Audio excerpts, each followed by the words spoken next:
بسم اللہ الرحمن الرحیم۔ 7 باتیں جو ذلت کے گڑھے میں پھینک سکتی ہیں۔ جلال الدین سیوطی اپنی عقیدت مند کو نصیحتیں فرما رہے تھے۔ 7 باتیں ایسی ہیں جو کسی بھی انسان کو ذلیل کر سکتی ہیں۔ نمبر 1، کسی دعوت میں بن بلائے پہنچ جانا۔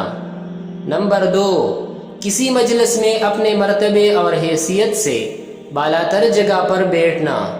نمبر 3، مہمان بن کر میزبان پر حکم چلانا۔ نمبر 4، دوسروں کی باتوں میں دخل دینا۔